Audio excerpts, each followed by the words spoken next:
Good luck TVF এবং Sony লিভের এমন একটা ওয়েব সিরিজ যা দেখতে বসলেই মনে হয় নিজের চেনা ড্রয়িং রুমের জানলা দিয়ে উকি মারছি।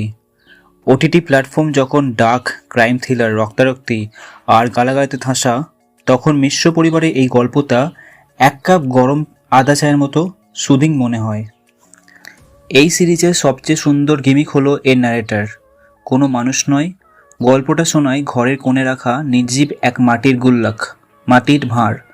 সন্তোষ মিত্রের সংসার চলে হিসেবের দরিদ্রে টান দিয়ে, কখনো ইলেকট্রিসিটি বিলের বাড়তি চাপ, কখনো ভাঙা স্কুটার সারানোর খরচ, আবার কখনো ফ্রিজের বরফ জমার তুচ্ছ সমস্যা।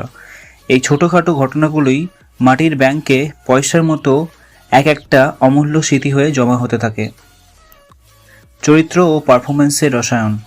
সন্তোষ মিশ্রা, জামিল খান, এক ছাপোষা গভর্নমেন্ট এমপ্লয়ি, সৎ থাকার কারণে প্রমোশন আটকে থাকায় বাবার ক্লান্তি, নীতি আর ভেতরের অসহায়ত্ব তিনি ফুটিয়ে তুলেছেন নিখুঁতভাবে।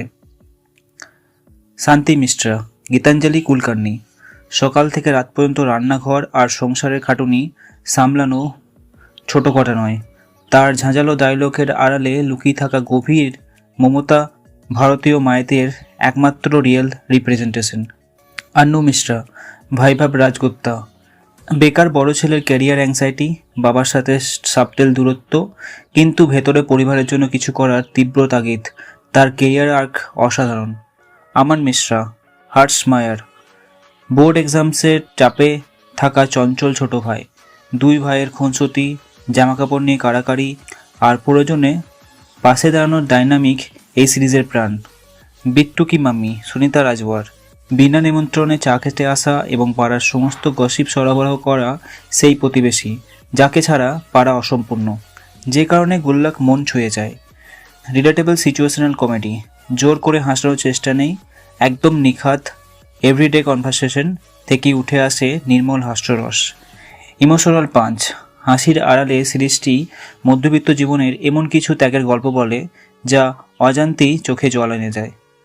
অথেন্টিক অ্যাটমসফিয়ার, ছোট শহরের সরু গলি, বারান্দার আড্ডা আর ঘরের আসবাবপত্রের ডিটেল ওয়ার্ক এতটাই বাস্তব যে কৃত্রিমতার কোনো ছাপ নেই।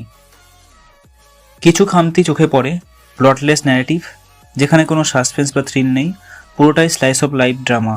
ফলে একটানা দেখতে গেলে কিছু দর্শকের কাছে কিছুটা স্লো বা এপিসোডিক মনে হতে পারে। আর কিছু কিছু সিনসে মধ্যবিত্তের একই ধরনের আর্থিক টানাপোড়েনের পুনরাবৃত্তি লক্ষ্য করা যেতে পারে। ওভারঅল বলতে হলে গুল্লাক নিখুঁত নস্টালজিয়া আর জীবনের এক অদ্ভুত সেলিব্রেশন। এটি কেবল দেখার জন্য নয়, পরিবারের সাথে বসে একসাথে অনুভব করার মতো একটা মাস্টারপিস। তো বন্ধুরা, কেমন লাগলো তোমাদের আমার এই overall quick review regarding this Gullak web series? এটা একটা মাস্ট ওয়াচ ওয়েব সিরিজ, আমার পার্সোনাল ফেভারিট ওয়েব সিরিজের মতো একটা। ওকে, ওভারঅল আমি এটাকে রেটিং দেবো 5/5। ডেফিনেটলি তোমরা যদি একটা ভালো ওয়েব সিরিজ দেখতে চাও, ফ্যামিলি ফ্রেন্ডলি, ফুল ফ্যামিলি মিলে, তো definitely you can go and watch it. আমার পার্সোনাল ফেভারিট ওয়েব সিরিজের মতো একটা, সোনি লিভে তোমরা ইজিলি এটাকে পেয়ে যাবে। ওকে, আর এরকম আরও ইন্টারেস্টিং ওয়েব সিরিজ রিকমেন্ডেশন আর মুভি রিভিউ সিরিজ দেখার জন্য এই চ্যানেলটাকে অবশ্যই সাবস্ক্রাইব করে নিও। তোমরা সাবস্ক্রাইব করলে আমি আরও অনেক বেশি মোটিভেশন পাবো এরকমই ইন্টারেস্টিং ভিডিও তোমার সামনে টাইম নিয়ে আসার জন্য। তো আজকের জন্য এতটাই বন্ধুরা, দেখা হচ্ছে পরে কোনো ভিডিওতে। Till then, this is Tilak জাস সাইনিং আউট।